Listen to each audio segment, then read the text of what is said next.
में आपने बाबा साहब का फोटो देखा है, संत कबीर का फोटो देखा है, गुरु रविदास जी का फोटो देखा है, क्योंकि उनको उनका कल्चर मालूम है, हमें हमारा कल्चर मालूम नहीं है। हमारे मंदिरों में आप संतोषी माता को भी देखोगे, कृष्ण को भी देखोगे, हमारे बुद्ध विहारों में, गुरु घरों में ये सारे आपको देवी देवता दिखेंगे। और उनके किसी भी मंदिर में ये बुद्धा को विष्णु का अवतार मानते हैं, कहते हैं ना विष्णु का अवतार है, बुद्ध विष्णु का अवतार है। तो किसी भी हिंदू मंदिर में, ब्राह्मण मंदिर में बुद्ध की प्रतिमा देखी है आपने?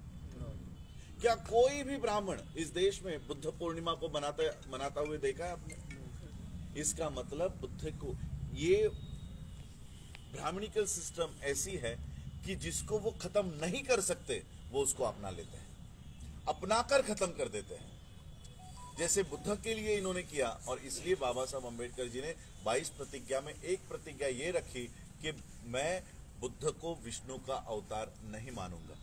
बुद्ध कोई विष्णु के अवतार नहीं है।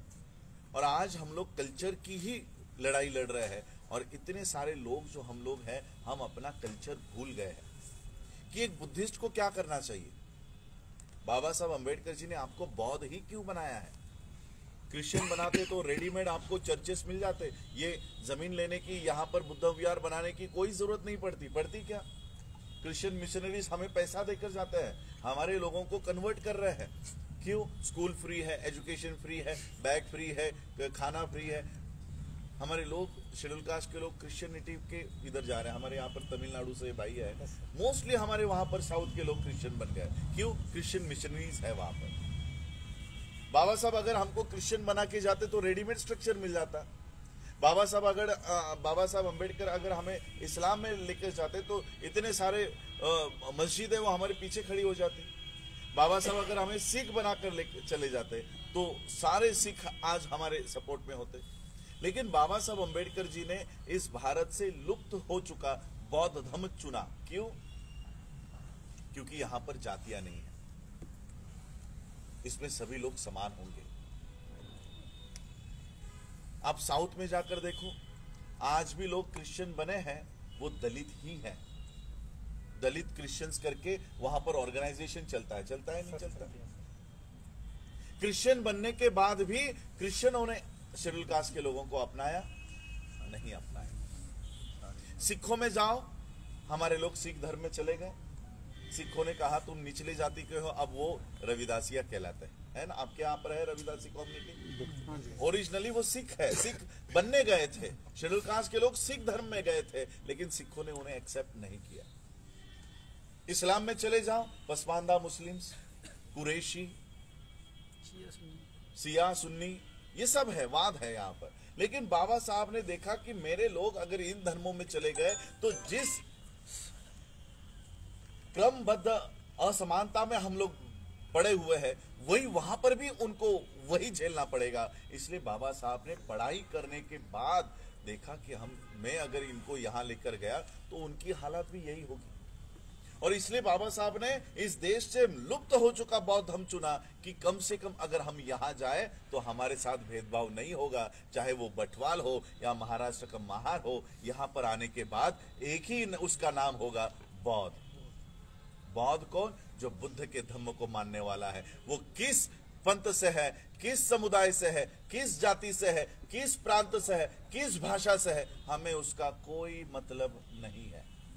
उसकी एक ही आइडेंटिटी होगी, बुद्धिस्ट, बौद्ध। इसलिए बाबा साहब ने बहुत पढ़ाई करके आपको ये धम्म दिया है।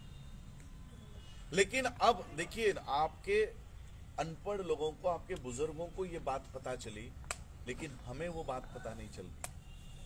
आपके जो लोग बाबा साहब अम्बेडकर जी के बौद्ध धम्म दीक्षा के कार्यक्रम में गए होंगे, वापस आने के बाद सबसे पहला उन्होंने काम किया, इन देवी देवताओं को बाहर निकाला।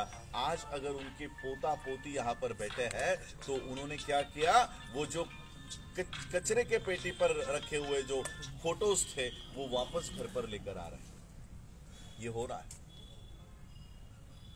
बाबा साहब अम्बेडकर जी ने बुद्धिस्ट मूवमेंट के लिए कहा कि इसमें कभी ब्राह्मण को लीड करने नहीं देना, लिखा हुआ है। 1954 का बाबा साहब अम्बेडकर जी का स्पीच है, और बाबा साहब ने कहा कि इसमें कभी लीड करने नहीं देगा। देना। क्यों? क्योंकि यहां पर अगर उसको एंट्री दे दी, वो फिर से आपको जो क्रमबद्ध असमानता है वो यहां पर भी लागू कर देगा।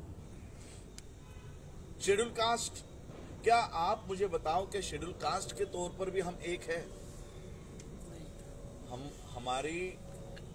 हम शेड्यूल कास्ट के लोग, हमारी आपस में ही दुश्मनी है। ब्राह्मण तो बहुत दूर रह गया, ऊपर के जाति वाला निचली जाति वाले को घृणा से देखता है, ये इसको ईर्ष्या से देखता है।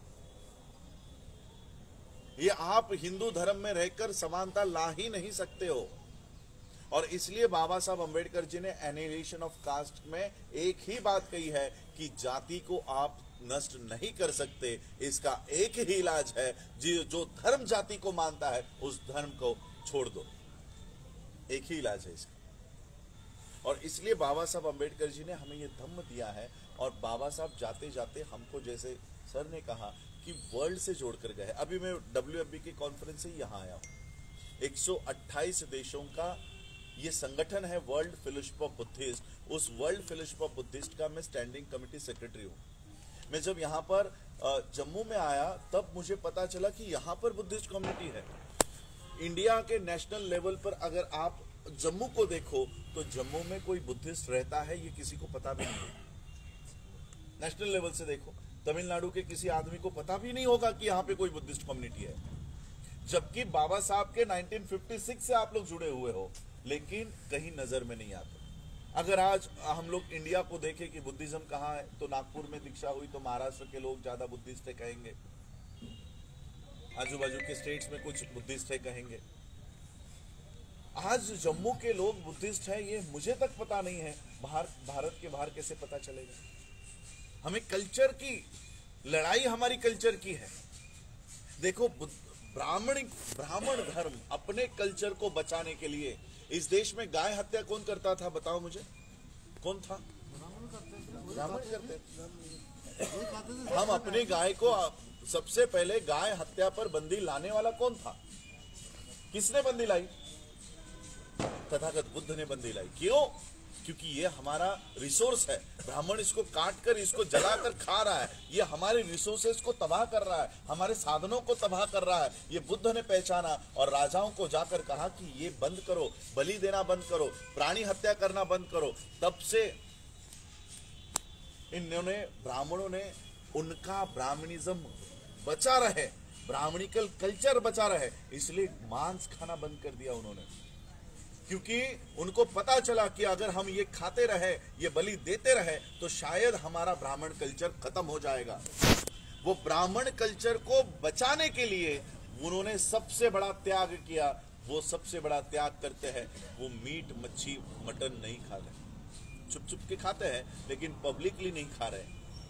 इतना बड़ा त्याग ब्राह्मण कम्युनिटी कर रही है। वो अपने कल्चर को बचाने के लिए काम कर रही है। हम अपने कल्चर को बचाने के लिए क्या कर रहे हैं बताइए? फाइट इन दोनों की है। कोई कांग्रेस, बीजेपी, आम आदमी पार्टी की फाइट नहीं चल रही इस देश में। फाइट चल रही है बुद्धिज्म वर्सेस ब्राह्मणिज्म। वो बुद्धिज्म, ब्राह्मणिज्म को बचाने के लिए सब त्याग करने को तैयार है। हम बुद्धिज्म को बचाने के लिए क्या त्याग कर रहे हैं? कुछ भी नहीं, बल्कि उनके ब्राह्मणिकल कल्चर को हम फॉलो कर रहे हैं। त्योहार उनके हैं, मना हम रहे हैं। भगवान उनके हैं, मना हम रहे हैं। देखिए, 1930 में यही बात बाबा साहब अंबेडकर जी को लोगों को साबित करनी थी कि हम हिंदू है या नहीं है। इसलिए बाबा साहब अंबेडकर जी ने सभी को इकट्ठा किया कि चलो हम हिंदू है। पानी पीने का अधिकार तो 1927 में मिला दिया था महाड़ के चौदार तालाब से, अब हिंदू है कि नहीं है ये टेस्ट करते हैं। इसलिए कालाराम मंदिर नासिक में है, महाराष्ट्र के। बाबा साहब ने टेम्पल एंट्री का बिल पास हो चुका था। जैसे पानी पीने का अधिकार मिल चुका था, सिर्फ वो इंप्लीमेंट करना था, इसलिए बाबा साहब महाड़ पे लेके गए। अब यहां पर टेम्पल एंट्री बिल पास हो गया है, अब वहां पर सिर्फ एंट्री करनी है, इसलिए बाबा साहब सबको लेकर गए कि इस तारीख को हमें बुलाया गया है, मंदिर में आना है। बाबा साहब एक 50,000 लोगों को इकट्ठा करके उस समय रैली लेकर उस मंदिर के लिए निकले। जैसे ही मंदिर के दरवाजे पर आए, अंदर से सारे मंदिर के दरवाजे बंद कर दिए गए और अंदर से पत्थर का वर्षा हुआ। 1930 की ये बात है। अभी तक 2030 नहीं शुरू हुआ है, यानी 100 साल भी पूरे नहीं हुए हैं। 100 साल में देखो कितना बड़ा बदलाव हो गया। बाबा साहब ने 1930 में मंदिर का प्रवेश, हम लड़ रहे थे कि हमें मंदिर में आना है, हम पत्थर खा रहे थे कि हमें मंदिर में आना है, हमें भी वो कालाराम देखना है, हमें वो राम मंदिर में जाना है, इसलिए हम लड़ रहे थे। लेकिन ले रहे थे क्या? कोई मंदिर में ले रहा था? नहीं ले रहा था। फिर बाबा साहब अंबेडकर जी ने 1956 में कंक्लूड कर दिया, 1935 में बता दिया कि मैं हिंदू पैदा हुआ, ये मेरे बस की बात नहीं थी, ये मेरे हाथ में नहीं था, लेकिन मैं हिंदू मरूंगा नहीं।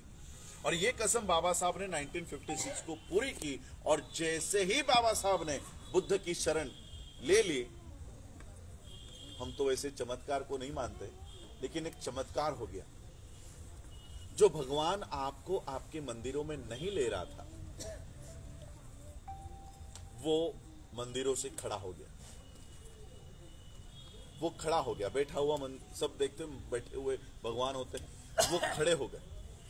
और उनको ये लगने लगा कि अब बाबा साहब इन लोगों को लेकर बुद्ध की शरण में चले गए, अगर ये सारे के सारे लोग बुद्ध के शरण में चले गए तो हमारा अस्तित्व खत्म हो जाएगा। जो भगवान 1930 में आपको मंदिर में नहीं ले रहा था, वो मंदिर छोड़कर अब आपके घरों में घुस रहा है।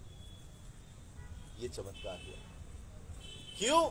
क्योंकि सिर्फ बाबा साहब आपको बुद्ध की शरण में लेकर गए, और आप बुद्ध की शरण में ना जाओ, इसलिए जो लोग आपको मंदिरों में नहीं ले रहे थे, वही लोग अब फोटो बनाकर, मूर्तियां बनाकर आपको दे रहे। ये लेके जाओ हमारा भगवान, ये हमारा भगवान लेके जाओ, करवा चौथ मनाओ, दिवाली मनाओ, बाकी जो जन्माष्टमी मनाओ। ये सारे क्यों दे रहे हैं? क्योंकि इस देश में बुद्धिस्ट कल्चर का डेवलपमेंट ना हो, आपको आपकी असलियत पता ना चले, और आपके पीछे वर्ल्ड के बुद्धिस्ट ना खड़े रहे। अब तो एक नया कानून भी बना दिया है, हिंदी में पढ़ाई होगी। क्या जापान हिंदी बोलता है? क्या कोरिया हिंदी बोलता है? क्या चाइना हिंदी बोलता है? क्या मलेशिया में हिंदी चलती है? यानी इसके बाद अगर किसी बौद्ध देश से भी आपको बात करनी है, आप बात नहीं कर पाओगे। किसके पास जाओगे? भारत में आप लोगों की मदद हम नहीं करेंगे। संविधान खत्म कर दिया है, रिजर्वेशन खत्म कर दिया है। आप लोगों को पता होगा इस देश में एक कुछ सालों पहले स्वच्छता अभियान चलाया गया। स्वच्छता अभियान, स्वच्छता अभियान का संदेश क्या था कि गली गली में जहां जहां पर कचरा पड़ा होता है वो साफ करना है। हमारा देश है, वो साफ होना चाहिए। हमें भी अच्छा लगता है कि कहीं पर भी कचरा नहीं होना चाहिए, कूड़ा करकट नहीं होना चाहिए, कहीं थूकना नहीं चाहिए। और ये क्या करते थे बीजेपी के लोग, आरएसएस के लोग? क्या किसी गटर में उतरते हुए इनको देखा है जबकि गंदगी वहां है? किसी कचरे के ढेर को साफ करते हुए देखा है? नहीं। ये क्या कर रहे थे? अच्छे वाले प्लेटफॉर्म पे पहले कचरा घर से लेकर आते थे, उसके ऊपर डालते थे, वही उठा के पिक्चर्स करते थे और फिर से लेकर जाते थे, वही कचरा दूसरे यहाँ लेकर जाते थे। इसका मतलब इनका संदेश सफाई से बिल्कुल नहीं था। अगर सफाई से होता तो वो गटर में उतर के साफ करते, कचरे जहां पर पड़ा है वहां साफ करते, अच्छे जगह को गंदा करके वापस साफ नहीं करते। तो एग्जैक्टली स्वच्छता अभियान है क्या? अगर वो सफाई से रिलेटेड नहीं है तो वो है क्या अभियान? वो अभियान ये है कि बाबा साहब अंबेडकर जी के कामों के माध्यम से, उनके अधिकारों के माध्यम से, उनके संविधान के माध्यम से जो लोग क्लास 1 क्लास 2 पोस्ट पर पहुंच गए हैं, इनको वहां से हटाओ, इनकी सफाई करो, क्योंकि उनको मनु के कानून के अनुसार शूद्र को टॉप मोस्ट पोस्ट पे नहीं बिठाया जा सकता। और जो बाबा साहब के अधिकारों के वजह से यहां पर बैठ गया है, इसको खत्म करो, इसको फिर से शूद्र बनाओ। यह है एक्चुअल स्वच्छता अभियान। हमारे कई सारे आईएएस ऑफिसर, कई सारे बड़े बड़े ऑफिसर्स जो क्लास 1 कंसीडर किए जाते हैं, आज वो क्लास 3 पर काम कर रहे हैं। रिजर्वेशन इन प्रमोशन बिल हटाया गया, अधिकार हटाया गया। कितने लोगों ने, वो मानसिक अत्याचार हम पर होगा इसलिए उन्होंने रिटायरमेंट लेना पसंद कर दिया, लेकिन क्लास 3 पर वो वापस बैठना पसंद नहीं किया, रिटायरमेंट लेना पसंद कर दिया। यह है इनका आज। और जो संविधान बाबा साहब ने दिया था, जिस संविधान के माध्यम से हम लोग क्लास 1 ऑफिसर्स बने, हम लोग आईएएस बने, बड़े बड़े ऑफिसर्स बने, आज वो संविधान खत्म कर दिया गया है, एजुकेशन खत्म कर दिया गया है। और इसलिए बाबा साहब ने हमें धम्म का रास्ता दिखाया। और बाबा साहब को ये बात पता थी कि इस देश में संविधान ज्यादा नहीं रहेगा। और ये मैं कोई काल्पनिक बात नहीं कर रहा हूं, आप लोगों के पास यूट्यूब है, आप लोग बाबा Saheb Ambedkar interview with BBC ये कर देख लो, शांति से सुनो उसको, एक एक वर्ड इंग्लिश में है, हिंदी ट्रांसलेट भी किया हुआ है। वो इंटरव्यूअर बाबा साहब से पूछता है कि बाबा साहब डेमोक्रेसी का क्या होगा। बाबा साहब कहते हैं इस देश में डेमोक्रेसी ज्यादा नहीं चलेगी, इस देश में डेमोक्रेसी ज्यादा नहीं होगी। अब डेमोक्रेसी अगर खत्म हो तो सबसे बड़ा इफेक्ट किसके ऊपर होगा? हमारे ऊपर होगा, क्योंकि डेमोक्रेसी की वजह से ही तो हम लोगों को यह अधिकार मिल रहा है। अगर डेमोक्रेसी ही खत्म हो गई तो सबसे बड़े प्रताड़ित होने वाले लोग हम होंगे। और इसलिए उस इंटरव्यूअर का नेक्स्ट क्वेश्चन था कि बाबा साहब ऐसे हालात में आप क्या करोगे? बाबा साहब ने कहा हमें एक अल्टरनेट व्यवस्था बनानी होगी, एक अल्टरनेट व्यवस्था बनानी पड़ेगी। और वो अल्टरनेट व्यवस्था क्या है? बुद्ध का धम्म। बाबा साहब आपको बौद्ध बनाकर गए क्योंकि उनको पता था एक दिन इस देश में ऐसा आएगा कि यहाँ संविधान का कानून नहीं चलेगा, यहाँ पर लोकतंत्र खत्म हो जाएगा। उस समय मेरे लोग कहाँ जाएंगे? अगर संविधान भी उनके पक्ष में नहीं है तो मेरे लोगों के मदद के लिए कौन खड़ा होगा? और इसलिए बाबा साहब जाते जाते आपको बुद्ध दे के गए कि संविधान अगर आपकी रक्षा नहीं कर पाया तो ये बुद्ध आपके लिए खड़ा हो जाएगा, ये बुद्ध आपकी रक्षा करेगा। कैसे करेगा? बुद्ध को रक्षा करने के लिए हम बौद्ध तो होने चाहिए। पूरे इंडिया में कहीं पर भी अन्याय होता है, अत्याचार होता है, खबरें क्या चलाई जाती है? दलितों के ऊपर हल्ला, दलितों के ऊपर हमला। आज तक उन्होंने कभी ये न्यूज आपने पढ़ी है कि किसी बौद्ध बस्ती पर बहिष्कार डाल दिया? चलाई देखी आपने कभी? क्यों नहीं चली है? जबकि जितने भी लोगों के ऊपर अन्याय हो रहे हैं, अत्याचार हो रहे हैं, वो शेड्यूल कास्ट के लोग हैं जो बुद्धिज्म को फॉलो करते हैं। लेकिन आज तक, इवन मैं महाराष्ट्र की बात कहना चाहता हूं, 2018 में हमारे ऊपर भीमा कोरेगांव के वहां पर दंगा हुआ, हमारे बसेस फोड़े गए, हमारे बच्चों को मारा गया, हमारी औरतों को मारा गया। दूसरे दिन सारे नेशनल इंटरनेशनल पेपर में क्या न्यूज थी? दलितों के ऊपर हमला। अब बताइए, वो जो भीमा कोरेगांव का स्तंभ है वहां पर शेड्यूल कास्ट के अन्य जाति के लोग जाते हैं या बाबा साहब को मानने वाले बुद्धिस्ट जाते हैं? बुद्धिस्ट जाते हैं। 80 to 90% बुद्धिस्ट वहां पर होते हैं, बाकी एक दो अलग कम्युनिटी के लोग आते भी होंगे। लेकिन खबरें क्या चलाई जाती है? दलितों पर हल्ला। क्यों वो हमें दलित बताते हैं? वो इसलिए बताते हैं कहीं आपकी आइडेंटिटी अगर वर्ल्ड को पता चल जाए कि तुम बुद्धिस्ट हो तो वर्ल्ड तुम्हारे लिए खड़ा हो जाएगा। इतनी बड़ी ताकत है, जो ताकत हम नहीं जानते। पता है कौन जानता है ये ताकत? अभी मैं वहीं से आया हूं। इस देश का सबसे बड़ा बुद्धिस्ट कौन है? इस देश में बुद्धिज्म को रिवाइव करने वाले कौन है? डॉक्टर अंबेडकर। उससे पहले धम्म खत्म हो चुका था। सम्राट अशोक के बाद सम्राट अशोका ने इस धम्म को रिवाइव किया, वो फिर से पुष्यमित्र शुंग ने इसे खत्म किया और उसके बाद बाबा साहब ने इसको पुनः रिवाइव किया। क्या इस देश में बुद्धिज्म का सबसे बड़ा लीडर अंबेडकर फैमिली का कोई है? नहीं, मैं नहीं हूं। हालांकि मैं सेक्रेटरी हूं WFB का, लेकिन मैं इंडिया का बुद्धिस्ट लीडर नहीं हूं। इंडिया का बुद्धिस्ट फेस कौन है पता है? नरेंद्र मोदी। यह असलियत है, मैं किसी के ऊपर आरोप नहीं कर रहा हूं, ये असलियत है। अभी WFB के कॉन्फ्रेंस में था, हर देश का आदमी मुझे यही कहता है कि this time you are very lucky, you got a Buddhist prime minister. हम उनको पूछते हैं आपको किसने बताया कि हमारा प्राइम मिनिस्टर बुद्धिस्ट है? देखो, जब भी ये US जाता है, बाकी के देशों में जाता है, बुद्ध की तस्वीरें लेकर जाता है, मूर्तियां लेकर जाता है। आपको पता होगा फ्रांस के प्रेसिडेंट यूपी में आए थे, यूपी में, तो यूपी के CM को राम देना चाहिए ना, राम की मूर्ति देनी चाहिए। जिसकी पूजा तुम करते हो उसकी मूर्ति देनी चाहिए ना। लेकिन वो दे किसकी रहे हैं? बुद्ध की। उनको बुद्ध की ताकत पता है, तुम्हें पता नहीं है। वो तुम्हारा बुद्ध लेकर विश्व में जा रहे हैं और तुम उनके भगवान लेकर गली के बाहर भी नहीं जा रहे हो। जा रहे हो क्या? राम को पूछकर आपका बेटा कोई जा रहा है लंदन अमेरिका में पढ़ाई करने? जा रहा है? नहीं जा रहा। देखो कितना बड़ा षड्यंत्र चल रहा है इस देश में। आप लोग गुलाम बने रहो, आप लोग शूद्र बने रहो, आप लोग हमारे ही देवी देवताओं को ढोते रहो। ये बहुत बड़ा षड्यंत्र इस देश में चल रहा है। जैसे वो कुर्बान कर रहे हैं, अपना खान पान बदल दिया। बदला कि नहीं बदला? क्यों? क्योंकि उनका बुद्धिस्ट, उनका ब्राह्मण कल्चर इस देश में रहे। लोग उनके अगेंस्ट आंदोलन ना करें कि तुम हमारे गाय बकरियों को खा रहे हो।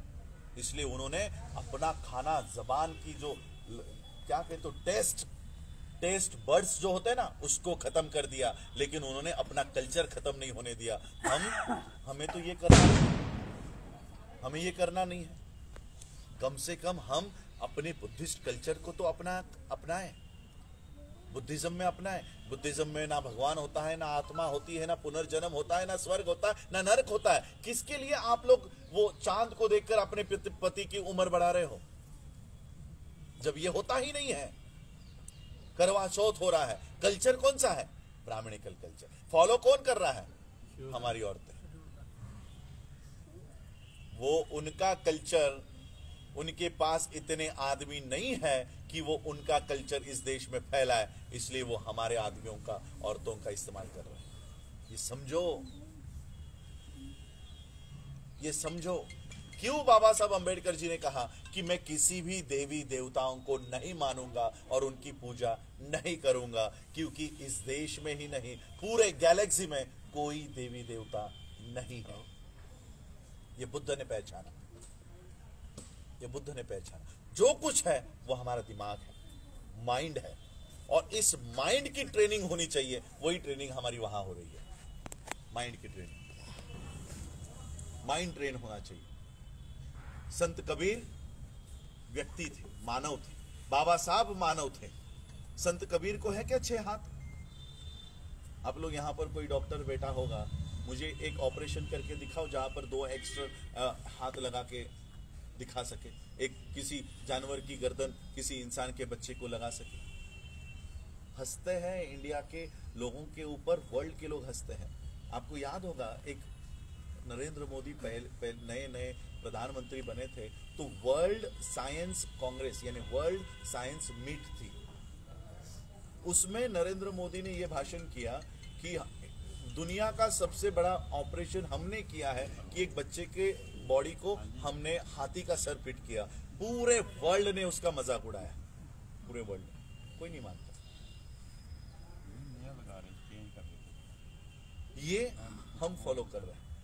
और हमें अपने कल्चर को, हमें तो उतनी कुर्बानी देने की जरूरत नहीं है जितनी कुर्बानियां ब्राह्मण दे रहा है। 3.5% के लोग हैं। अगर हम उनका सोशल नहीं, वो बॉयकॉट करना तो इलीगल है, अनकॉन्स्टिट्यूशनल है। हम कभी बॉयकॉट करने की बात नहीं करेंगे, लेकिन रिलीजियस बॉयकॉट कर दो उनका। भगवान उनके पूज हम रहे हैं। कभी लेकर जाओ संत कबीर की मूर्ति, चलो संतोषी माता के मंदिर में बिठाओ इसको, देखो मानते हैं क्या। लेकिन वही संतोषी माता हमारे गुरु घरों में दिखेगी, हमारे संत कबीर मंदिरों में दिखेगी, बुद्ध के विहारों में आएगी। होना है तो 2-वे कम्युनिकेशन हो। तो इसलिए हम लोगों को अपने मूल संस्कृति में, बाबा साहब ने कहा कि हम अपने घर में जा रहे हैं। नागपुर बाबा साहब ने इसलिए चुना क्योंकि वो नागपुर ऐसा उस समय ऐसा देश था, ऐसा प्रांत था जहां के लोगों ने पूरे विश्व में, अफगानिस्तान तक उन्होंने बौद्ध धर्म का प्रसार किया। वो नाग लोग थे। जैसे देव, आप देव किसको बोलते हो? भगवान।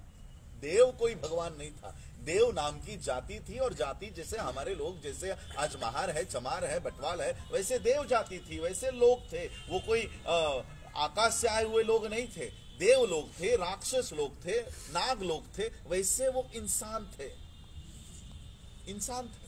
कोई चमत्कारिक लोग नहीं है इस देश में, इस पृथ्वी पर। मैं आपको एक उदाहरण देना चाहता हूं। मैं एक्चुअली हिंदुइज्म ब्राह्मणिज्म पे ज्यादा बोलता नहीं हूं, हम लोग बुद्धिज्म पे ज्यादा बोलते हैं, लेकिन एक एग्जाम्पल देना चाहता हूं। अभी 1-2 हफ्ते पहले मैंने सारे पेपर्स में पढ़ा, ऑनलाइन पढ़ा, 1,00,000 साल पहले के डायनासोर के पैर के निशान एक पत्थर पर उनको मिले हैं। 1,00,000 साल पहले डायनासोर के पैर के निशान मिले हैं, छप्पा मिला है। अब ये रामायण महाभारत की कथाएं कब की बताते हैं? 2000 साल पहले, 2500 साल, 5000 साल पहले। 1 साल पहले के डायनासोर के अवशेष आज भी मिलते हैं। अब देखिए, किसी भी रामायण में, महाभारत में आपको घोड़े दिखेंगे, हाथी दिखेंगे, हरिण दिखेंगे। हरिण के वजह से ही तो सीता का किडनैप हुआ, तो ये सारे जानवर दिखेंगे। डायनासोर देखा है कभी? जबकि डायनासोर सबसे पुराना है। डायनासोर लुप्त होने के बाद फिर रामायण महाभारत ये सारा, कृष्ण ये सारा आया, डायनासोर लुप्त होने के बाद। तो डायनासोर के अवशेष मिल रहे हैं, इनके क्यों नहीं मिलते? इनके क्यों नहीं मिल रहे? मैं मथुरा में जाके आया हूं, कभी आप मथुरा जाइए, मथुरा पूछे तो आप बोलो कृष्ण की नगरी है। राष्ट्रपति भवन में आपने बुद्धा की मूर्ति देखी है, हाथ कटी हुई? ये कहाँ की है? कहां से मिली है उनको? मथुरा से। मथुरा में इससे भी बड़ा एक म्यूजियम है, जो मथुरा की खुदाई कर रहे थे तो उन्हें सारे के सारे बुद्धा के अवशेष मिले हैं, आज भी वहां पर है। मेरा एक वीडियो है, यूट्यूब में है, मथुरा के लिए, म्यूजियम के लिए, मेरे फेसबुक लाइव पर है। 1 घंटे का मैंने पूरा वो म्यूजियम दिखाया है, जिसमें नाग राजा कैसा दिखता था, उसका पुतला है, बुद्ध की स्टैच्यूज है। अब सोचिए, जिस मथुरा में कृष्ण को जन्म हुआ ऐसा कहते हैं, तो वहां से कृष्ण की मूर्तियां निकलनी चाहिए थी। निकल किसकी रही है? अगर होते तो निकलती। ये सिर्फ बुद्धा के साइंस के खिलाफ है। बुद्धा का साइंस क्या है पता है? बुद्धा का साइंस ये है कि हमारा दिमाग ही सब कुछ है। ये मन है, कॉन्शियसनेस है, माइंड है, यही सब कुछ है, यही सब क्रिएट करता है, यही सब विध्वंस करता है। ये माइंड है, वो हर चीज ये माइंड है। अब इस माइंड को अगर कैप्चर करना है, इस माइंड को अगर खत्म करना है, तो क्या करना पड़ेगा? देखिए, आप लोग यहां बैठे हो, आजू बाजू मक्खियां उड़ रही है। मक्खी अगर आपके आंख पर आए ना, अपने आप आपका हाथ ऐसा हो जाता है। इतना एक्टिव हमारा माइंड है। कितना एक्टिव है कि वहां से स्पीड में आ रही मक्खी को अभी हम लोग पहचान लेते हैं और हाथ से हटा लेते हैं। कौन ऑर्डर देता है? हाथ आगे कर रहा है? नहीं, मेरा माइंड ऑर्डर दे रहा है। ये मैं जो बोल रहा हूं, ये मेरा माइंड ऑर्डर दे रहा है। कंटिन्यूसली मेरा माइंड काम कर रहा है कि नहीं कर रहा? अब इस माइंड को अगर खत्म करना है तो क्या करना पड़ेगा? उसको ये बोलना पड़ेगा कि कोई नहीं, वो पत्थर तेरा समस्या हल करेगा। कुछ नहीं करना है। बच्चा नहीं हो रहा है, व्रत करो। नौकरी नहीं मिल रही है, ये अंगूठी पहन लो। पढ़ाई में बाधा हो रही है, बच्चा पढ़ाई नहीं कर रहा, इस भगवान को मानना शुरू कर दो। अब आपके माइंड को खत्म करने के लिए उन्होंने एक पत्थर लाकर बिठा दिया। अब आपका माइंड क्या बोलेगा? मुझे जो कुछ भी मिलने वाला है वो पत्थर मेरे लिए देगा। आपके माइंड को कैप्चर कर दिया, आपके माइंड को जीरो कर दिया। ये साइंस है। साइंस की लड़ाई उन्होंने साइंस से खड़ी की। तुम्हारे माइंड को एक्टिवेट कर रहे थे, उन्होंने पत्थर को एक्टिवेट कर दिया। अब देखिए, हमारे दिल्ली के दीक्षा के बाद देवकी नंदन ठाकुर, आप नाम सुना होगा, उसने वीडियो बनाकर हमें हमें कहा है कि हम सब नरक में जाएंगे। अब सही में स्वर्ग नरक तो हमारे पास होता नहीं है। मैंने कहा कि आप मोबाइल का इस्तेमाल कर रहे हो, इंफॉर्मेशन टेक्नोलॉजी का इस्तेमाल कर रहे हो, टीवी पे आ रहे हो, और आप इलेक्ट्रॉनिक का इस्तेमाल कर रहे हो। ये इस्तेमाल करने की जरूरत क्या है? आप वहीं पर बैठकर अगर हमें श्राप दे देते, हम यहीं पर भस्म हो जाते। अगर सही में कुछ होता टीवी पर आकर मोबाइल का इस्तेमाल करने की जरूरत क्यों पड़ रही है? क्यों पड़ रही? तो ये इसलिए मैंने ये टॉपिक छेड़ा। हम लोग ये टॉपिक छेड़ते नहीं है, आप लोगों की दिमाग है ये जो आपके दिमाग को कैप्चर कर रहा है। बुद्ध ने यही बताया, सम्यक दृष्टि। पहला नियम है सम्यक दृष्टि। सही ज्ञान होना चाहिए, सही दृष्टि होनी चाहिए कि ये क्यों हो रहा है, हवा क्यों चली, सुबह क्यों हो रही है, रात क्यों हो रही है। हम क्या समझते हैं, सूरज को किसी ने निगल भी लिया था, निगला था। किसी साइंटिस्ट को पूछो क्या सूरज को आप वहां तक जा भी सकते हो क्या? तो ये सारा कर्मकांड, इसलिए बाबा साहब ने 22 प्रतिज्ञा पहले इंट्रोड्यूस की, हमें दी, और तब आपको बुद्ध धम्म दिया। वरना बाबा साहब अगर चाहते तो तुम्हें ऐसे ही बुद्ध धम्म में लेके आते, लेकिन बुद्ध के बगल में वही कृष्ण बिठा देते, वही राम बिठा देते, तो आपका कोई भला नहीं होता। इसलिए आज आप लोग यहाँ पर इतनी पुरानी कम्युनिटी हो, 56 से बाबा साहब के इस मार्ग पर चल रहे हो, लेकिन हमारे पास वो यंत्रणा नहीं है, मैकेनिज्म नहीं है उन तक पहुंचाने के लिए। बताओ, आज जो मैंने कुछ बोला कहीं पर भी अनैसर्गिक था? किसी के लिए भी कुछ मैंने गलत बोला? लेकिन क्या ये जो मैं बोल रहा हूं, क्या कोई चैनल मुझे 10 मिनट के लिए भी बताएगा? नहीं बताएगा।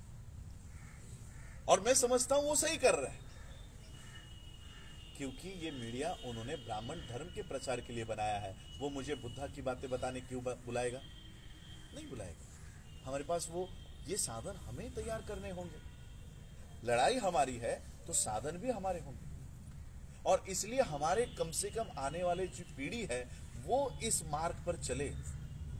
इसलिए हमें एजुकेशन, बुद्धा, देखिए बुद्धा का फोकस किस पे था? क्या मंदिरों पे था, विहारों पे था? विहार का कॉन्सेप्ट क्यों है पता है आपको?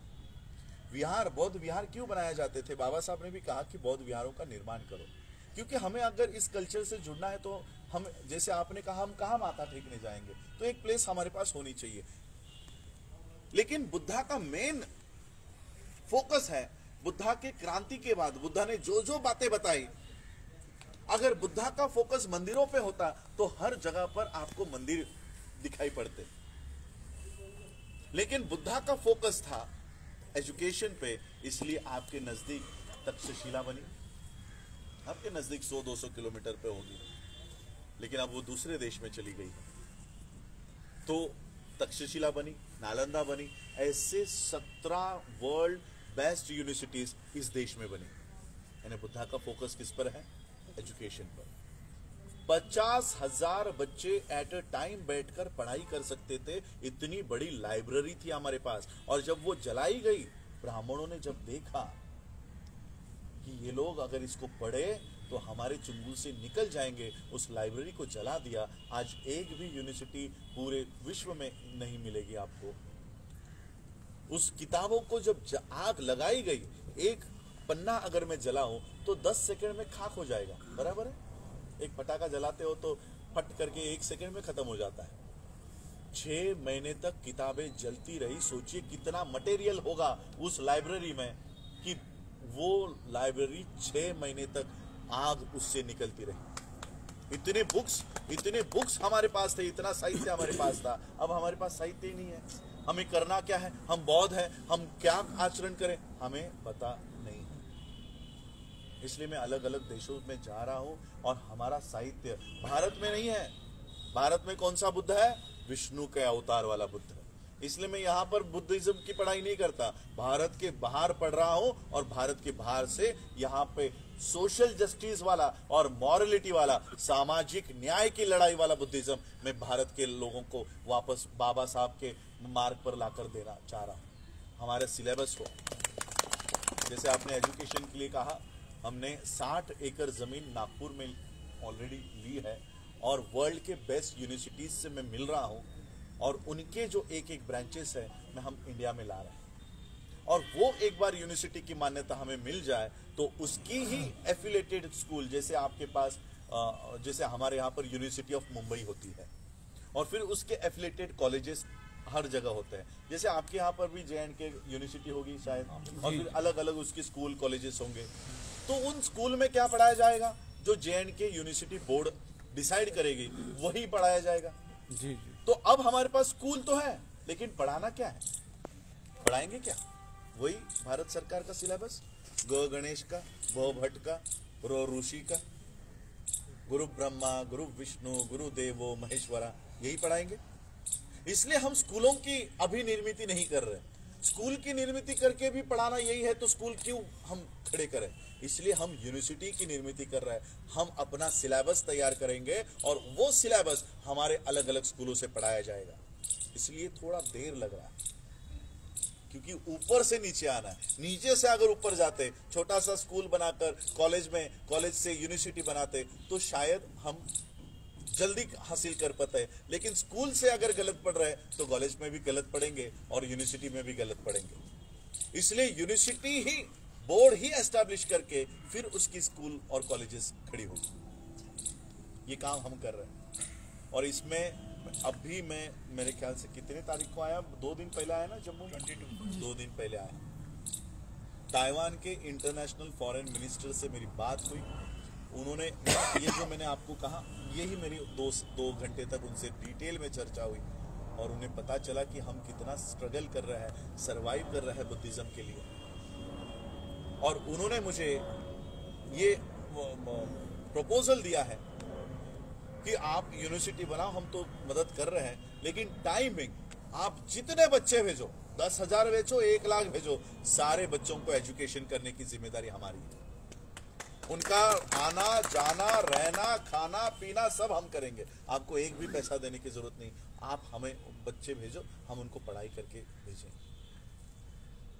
और उनके ही मदद से हम यहाँ पर अलग अलग यूनिवर्सिटीज स्कूल्स, और मैं तो कहता हूँ उनकी भी मदद हमें बाद में लेनी है। पैसे हमारे पास है ना, नहीं है ऐसा थोड़ी है। 2020 का पेपर उठा लो, 16 अप्रैल का इकोनॉमिक टाइम्स।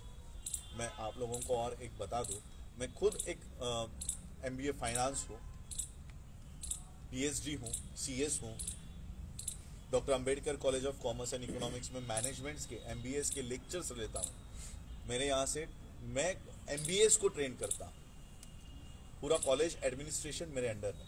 वरना अब मैं श्रामणेर हूँ। श्रामणेर भी इसलिए हूँ क्योंकि हमारी स्ट्रैटेजी का भाग था, इसलिए मैं श्रामणेर हूँ। मेरे ख्याल से कल मेरा श्रामणेर दीक्षा पूरी हो जाएगी, खत्म हो जाएगी, फिर से मैं आप लोगों जैसे ले पीपल के लाइफ में वापस आ जाऊंगा।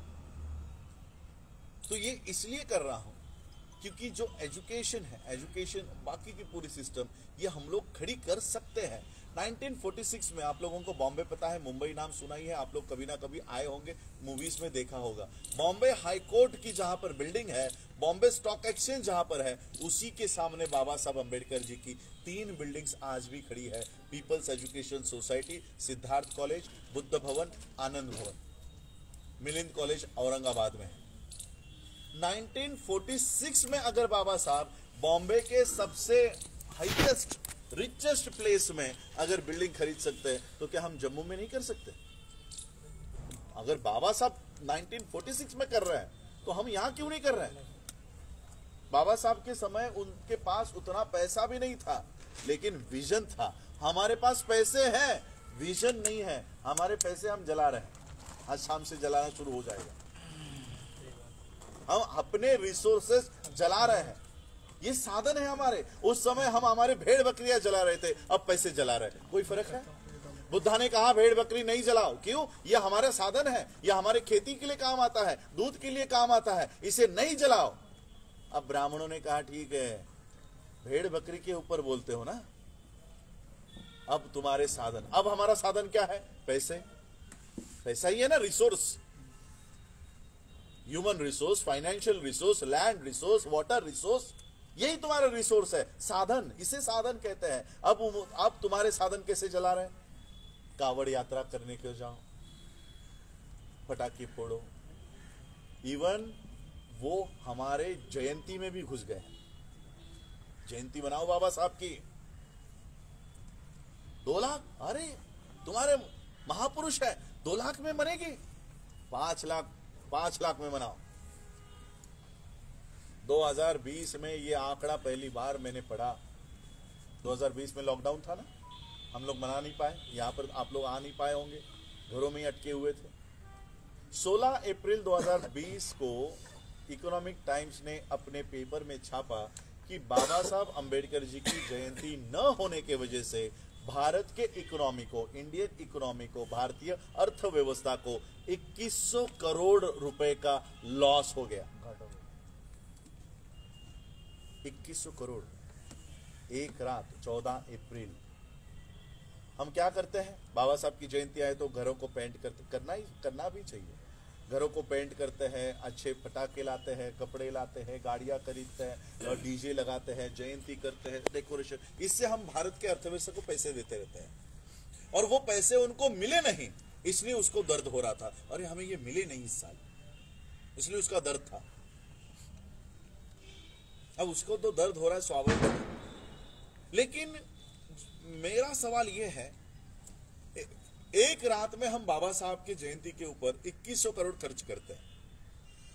शायद आपको लगेगा ये बोल रहा है बाबा साहब की जयंती नहीं मनानी चाहिए। मैं बोला 2100 नहीं, 21,000 भी अगर लगे ना, 21,000 करोड़ तब भी हमें लगाने चाहिए। लेकिन किसे लगाने चाहिए? 365 या 364 डेज में से एक दिन बाबा साहब की जयंती आती है, उस एक दिन में 21,000 भी अगर खर्च कर दो तो भी चलेगा, लेकिन बाकी के 363 डेज बाबा साहब के विचारों पर काम होना चाहिए, तभी बाबा साहब की जयंती मनाएंगे। करोगे बाकी के 363 डेज, तभी आपको वो अनुमति है बाबा साहब की जयंती में नाचने की, वरना यहां पर नाच रहे दारू पीकर। जिन बाबा साहब ने, लंदन में मैं रहा हूं, अभी मैं ऑस्ट्रेलिया से आया हूं, 5 डिग्री सेल्सियस था वहां पर, 5 डिग्री। ये देखो मैं वहां से ही पहना हुआ हूं, अभी भी निकाला नहीं है मैंने। 5 डिग्री था। बाबा साहब अंबेडकर जहां रहते थे, वहां के डॉक्टर्स बाबा साहब से कहते थे कि बाबा साहब इतने ठंड में अगर जिंदा रहना है तो डॉक्टर ब्रांडी ये शराब थोड़ी पिया करो, वरना आप बीमार पड़ जाओगे। जीवन मरने का सवाल होने के बावजूद बाबा साहब ने कभी शराब के बूंद को हाथ नहीं लगाया। लेकिन उन्हीं बाबा साहब की जयंती हम दारू पीकर मनाते हैं। सोचिए, क्या ये बाबा साहब का अनुयायी हो सकता है? इसलिए 2100 करोड़ नहीं, 21,000 करोड़ लगे तो भी चलेगा, लेकिन रिमेनिंग डेज बाबा साहब के विजन पे काम करना होगा। पूजा नहीं, विजन पे काम करना होगा। हम भक्त नहीं हैं, ये भी एक कल्चर है। हिंदुइज्म में भक्त होता है, हमारे यहाँ पर अनुयायी होते हैं, फॉलोवर्स। हम बुद्धा के फॉलोवर्स हैं और बाबा साहब के फॉलोवर्स हैं, गुरु रविदास जी के फॉलोवर्स हैं, संत कबीर के फॉलोवर्स हैं। जितने भी हमारे महापुरुष हुए, हम उनके भक्त नहीं, फॉलोवर्स हैं, अनुयायी।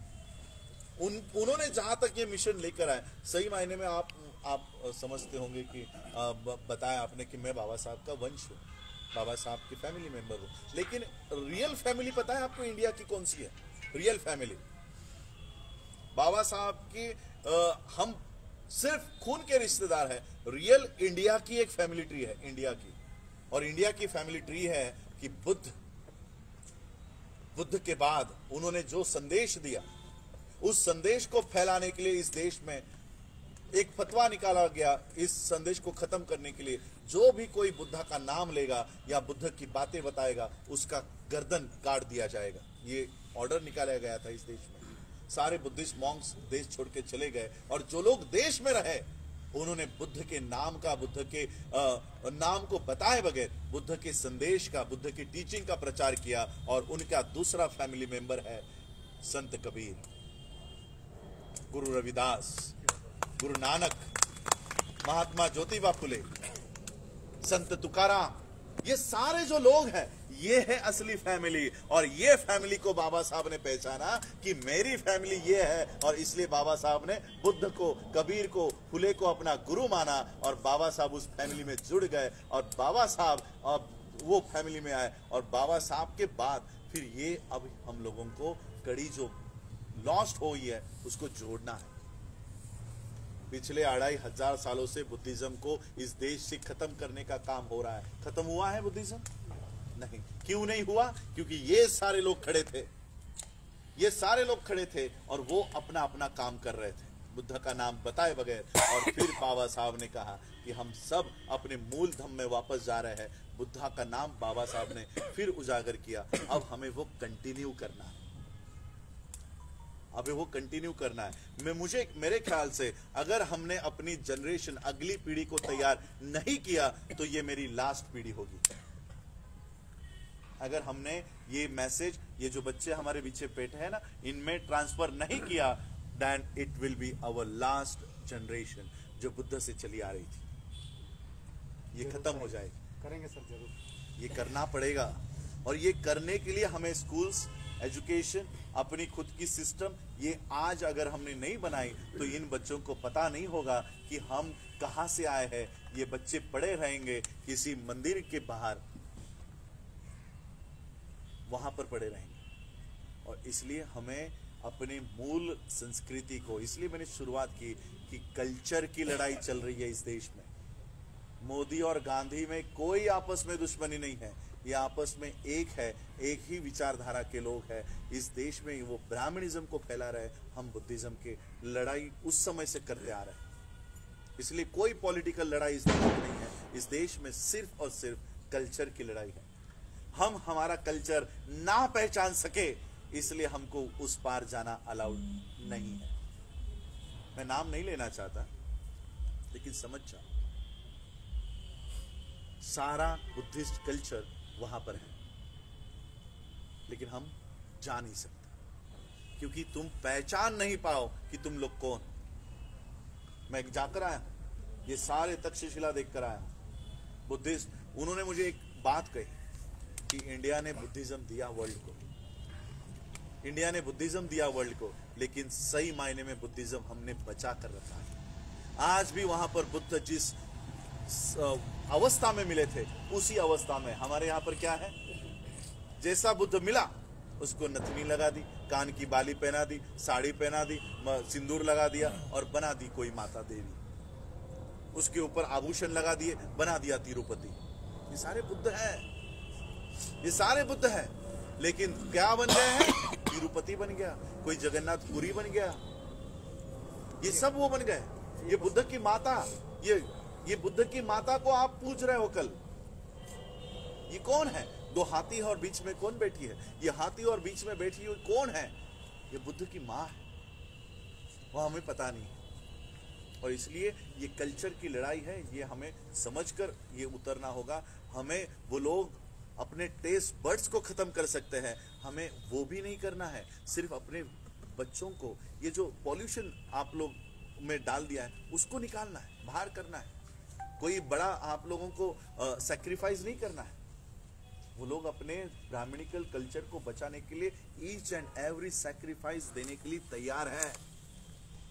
प्रधानमंत्री पद का त्याग करने को एल.के. आडवाणी तैयार हो गया, और क्या सैक्रिफाइस आप देखना चाहते हो उनका? उनके ब्राह्मणिकल कल्चर को फैलाने के लिए एल.के. आडवाणी पीएम पोस्ट का त्याग करके नरेंद्र मोदी को दे देता है। दिया कि नहीं? इतना बड़ा सैक्रिफाइस ब्राह्मण्स कर रहे हैं और हम सैक्रिफाइस नहीं कर रहे, हम आपस में ही लड़ रहे हैं। ये एससी का ऊपर वाला है, ये नीचे वाला है, मेरे अधिकार तो यही लेके जा रहा है, मुझे तो कुछ मिल ही नहीं रहा। आपस में ही द्वेष है एक दूसरे के बारे में, एक दूसरे में। कर्नाटक में, साउथ में अब एससी में झगड़े शुरू हो गए। वहां पर मेरे ख्याल से reservation division in bifurcation in reservation हो गया। एससी ए, एससी बी, एससी सी और एससी डी, ABCD कर दिया है एससी के रिजर्वेशन में कि ये अपर कास्ट एससी है, कहा इसको भी अपर कास्ट बता दिया है एससी में। यानी जो ब्राह्मण है वो एससी में भी झगड़ा लगा दिया है। लेकिन एससी में झगड़ा लगा दिया है, साउथ में ABCD बना दिया है, डिवीजन कर दिया है एससी। यानी तुम एससी के नाम पर भी एक नहीं हो सकते। क्या करोगे बताओ? डालो, राज करो। और कास्ट में सब कास्ट डाल दी, कास्ट में एक कास्ट भी इकट्ठा नहीं हो सकती। वो कहेगी ये मेरे उपजाति का नहीं है। उपजाति हमारे महाराष्ट्र में है, उपजातियां, एक उपजाति दूसरे उपजाति के साथ शादी, रोटी बेटी व्यवहार भी नहीं करते, शादी नहीं करते। जात सेम है, सिर्फ उपजात अलग अलग है। इसलिए बाबा साहब ने कहा इसको सुधारने का अब कोई मतलब बनता नहीं है, इसे त्यागना ही अच्छा है। इसे छोड़ना ही अच्छा है। यहां पर आओ और अभिमान से बुद्धिस्ट बनो। नो कोई सब कास्ट, नो कास्ट, नथिंग। एक अच्छी आइडेंटिटी जो बुद्धिस्ट आइडेंटिटी है, जिसे आधा विश्व फॉलो करता है। वहां जाके मेरा ट्रेनिंग सेशंस अटेंड करना है, चालू करना है। तो बहुत अच्छा लगा मुझे कि जम्मू में बुद्धिस्ट मुझे मिले, देखने मिले। ये हम लोगों को पता नहीं है। हम लोगों, देखिए 72 इयर्स हो गए संविधान लागू होकर, 75 इयर्स हो गए देश आज़ाद होकर। इन 75 इयर्स में हमारे पास बेसिक इंफ्रास्ट्रक्चर नहीं है। What do you mean by basic infrastructure? हमारा data, that is the basic infrastructure, basic information. पहले के ज़माने में मेरे ख्याल से हम 1998 में 8वीं या 9वीं में था, तब पहली बार हमारे घर पे टेलीफोन आया था। वो पता है टेलीफोन, वो ऐसा वाला होता था, टेलीफोन आया था। तो टेलीफोन के साथ साथ एक डायरेक्टरी भी देते थे फ्री, पता है, ताकि हमें पता चले कि हमारे बंदे का फोन नंबर कौन सा है। तो मैं ढूंढ लेता, अगर मुझे कुंदल साहब का फोन नंबर ढूंढना है तो मैं केव में जाके देख लेता कुंदल या जम्मू कश्मीर, तो मुझे पता चल जाता। यानी उनके पास हमारा सारा डेटा है, हमारे पास हमारा डेटा नहीं है। हमारे पास अब मुझे अगर जानना है महाराष्ट्र के बुद्धिस्ट को कि जम्मू के बुद्धिस्ट कौन है, हमारे पास है। एक डायरेक्टरी बनाओ, बुद्धिस्ट डायरेक्टरी बनाओ कि हमारे यहाँ जम्मू में कितने गांव है, कितने शहर है, कितने डिस्ट्रिक्ट है, कितने तहसील है, उन डिस्ट्रिक्ट में कितने बुद्धिस्ट लोग हैं और उस बुद्धिस्ट फैमिली में कितने लोग हैं। आपका नाम क्या है, आपका ईमेल आईडी क्या है, आपका फोन नंबर क्या है, आपका बच्चा क्या काम करता है, ये सारा हमने हमारे वेबसाइट पे बना रखा है। फॉर्म भरो अपने, ताकि हमें बैठे बैठे पता चले कि हमारे जम्मू में इतने लोग बुद्धिस्ट हैं, हमारे पंजाब में इतने लोग बुद्धिस्ट हैं। ये काम हमने पिछले 70 साल में नहीं किया और लोगों को ये 7 महीने में तैयार होना चाहिए, ऐसा लगता है। कैसे होगा? 1, 2 साल, 5 साल इस डायरेक्टरी के ऊपर लगा। मुझे अच्छा लगा जब मैं इनसे मिला, इन भाई से मिला, अनिल जी से। ये बात मैंने जब उनको बताई तो उन्होंने सीधा पेपर निकाले, सर देखो आपने जो बोला है, मेरे पास उनका डेटा है। गांव गांव में जाकर वो डेटा इकट्ठा कर रहे हैं कि हमारे बुद्धिस्ट कहाँ रहते हैं। बाहर के लोग जब आए तब आए, लेकिन किसी भी बुद्धिस्ट के ऊपर अगर कोई अन्याय हो जाए, अत्याचार हो जाए, और एक मेल अगर हम हमारी वेबसाइट से कर दे और सभी के ईमेल के ऊपर और व्हाट्सएप के ऊपर अगर वो मैसेज पास ऑन हो जाए, तो सारे के सारे लोग इकट्ठा हो सकते हैं। हो सकते हैं कि नहीं? मेरा एजुकेशन मैनेजमेंट का है और मैं मैनेजमेंट के स्टूडेंट्स को पढ़ा रहा हूं, और इसलिए ये मैं चाहता हूं कि मेरी शिक्षा किसी बैंक के मैनेजमेंट को लगाने के बजाय मेरी शिक्षा में मेरे समाज के मैनेजमेंट को लगाओ। आप लोग यहाँ गृहिणी बैठी है, आपके घर पे अगर कितने लोग आने वाले हैं या अगर आपको पता ही ना हो तो उनके लिए खाना बना पाओगे क्या? अब हम बौद्धों के लिए व्यवस्था बनाने की बात कर रहे हैं और मुझे पता ही नहीं बौद्ध कितने हैं, बना पाएंगे क्या? नहीं बना पाएंगे। तो सबसे पहले तो जानकारी हमको होनी चाहिए कि मेरे पास स्टूडेंट कितने हैं, 10वीं तक कितने हैं, 5वीं तक कितने हैं, मेरे पास कितने डॉक्टर्स हैं, कितने लॉयर्स हैं, कितने प्रोफेसर्स हैं। ये सारा डेटा हम इकट्ठा करें, और जो हम हर साल बाबा साहब के जयंती पे 2000 करोड़ 21,000 करोड़ इतना जो खर्च कर रहे हैं, कम से कम उसमें का 10 करोड़ बुद्धिस्ट यूनिवर्सिटी पे लगा, बुद्धिस्ट एंटरप्रेन्योरशिप पे लगा, बुद्धिस्ट हॉस्पिटल्स पे लगा। मैं आज मेरी उम्र एक 38 इयर्स की है, और अगर 20 साल में काम करूं तो 58 तक मैं काम कर पाऊंगा, 58 तक या 60 साल तक। मैं इन 25 साल का मेरा विजन है। 25 साल का विजन क्या है? देखिए, आप लोगों की आज फेक पॉपुलेशन सेंसस कितना है पता? फेक बोलता हूं मैं इसको, 0.6। ये हमारी असली सेंसस नहीं है। इंडियन सेंसस के ऊपर लिखा हुआ आंकड़ा ये हमारा आंकड़ा नहीं है। हमारा आंकड़ा इससे कई ज्यादा गुना है, बड़ा है। लेकिन इससे भी नीचे एक कम्युनिटी है 0.4, जैन्स। देखा है आपने जैन? संविधान जलाने के बाद जैन समुदाय रास्तों पे कभी देखा आपने? संविधान जलाया गया, हमारे अधिकार खत्म हो जाएंगे, देखा कभी? नहीं। 0.4 है, आपसे भी कम है। आपसे भी कम है, लेकिन उन्हें कोई फर्क नहीं पड़ता क्या चल रहा है देश में, क्या नहीं चल रहा। संविधान जलाओ या रिजर्वेशन हटाओ, हमें कोई फर्क नहीं पड़ता। क्यों? क्योंकि हमने अपनी कम्युनिटी इतनी स्ट्रांग कर दी है। हमारे पास हमारे खुद के जॉब्स है, हमारे पास हमारे खुद का एजुकेशन है, हमारे पास हमारा खुद का हेल्थ पॉलिसी है। हमें कुछ फर्क नहीं पड़ता देश में क्या होता है क्या नहीं होता। 0.4% के लोग इतने संगठित हैं, ऑर्गेनाइज्ड है कि भारत का प्रधानमंत्री उनके पैर पड़ने जाता है। देखा आपने, जैन मुनियों के पैर पड़ने जाता है। मैं इन 25 सालों में बुद्धिस्ट कम्युनिटी को इतना ऑर्गेनाइज्ड और इतना वेल सेटअप करना चाहता हूं, वेल कनेक्ट करना चाहता हूं कि एक 20 साल बाद, 25 साल बाद इस देश में जब इलेक्शन डिक्लेयर हो तो वो बुद्धिस्ट प्राइम मिनिस्टर, कोई भी प्राइम मिनिस्टर इस देश में चुनाव के लिए अगर खड़ा हो तो वो बौद्धों के पैर पड़े बगैर वो संसद में नहीं जाना चाहिए। इतना स्ट्रांग कम्युनिटी हमें बनाना है। और ये कब बनेगा? जब हम लोग पहले ऑर्गेनाइज्ड हो। ऑर्गेनाइज होने के लिए डेटा हो, ऑर्गेनाइज हो, एक डायरेक्शन में हम चले, एक डायरेक्शन में काम करें, एक दूसरे के पैर में पैर अटका कर गिरे नहीं। हमारा एम, मिशन, गोल बाबा साहब ने तय कर दिया हुआ है, वहां पर हमें चलना है। और इसलिए वो सब हम लोगों को उस दिशा में चलकर ये सारा सिस्टम हमें खड़ा करना है। ये सिस्टम हम लोग खड़ा करेंगे, आप लोग भी साथ दोगे। और मुझे अच्छा लगा कि मुझे इतना पता नहीं था कि यहाँ पे इन 3 दिनों के ट्रेनिंग में JNK के लोगों में भी इतना उत्साह निर्माण हो जाएगा।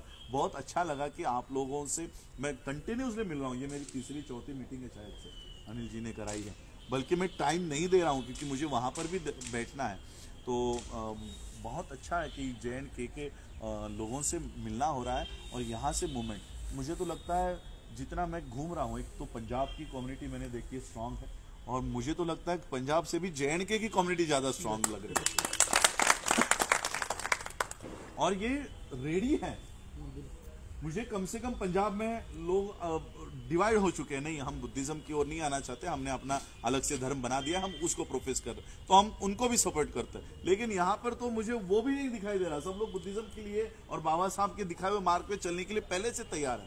आप लोग कह रहे हो कि हम धम्म दीक्षा का कार्यक्रम करना चाहते हैं, करो, लेकिन पूरे स्टेट लेवल का करो, स्टेट लेवल का करो, ताकि ये इंफॉर्मेशन इंटरनेशनल लेवल पर जाए। आपको पता है, जिस दिन मैं एयरपोर्ट पे उतरा थाईलैंड के, मेरे गाड़ी में, हमारे लिए गाड़ियां दी हुई थी, तो मेरे बगल में ताइवान के जो मिनिस्टर बैठे थे, वो उनको पता नहीं था मैं कौन हूँ। चेहरे पे मास्क था, मास्क कंपलसरी है वहां पर, उनके चेहरे पे मास्क था।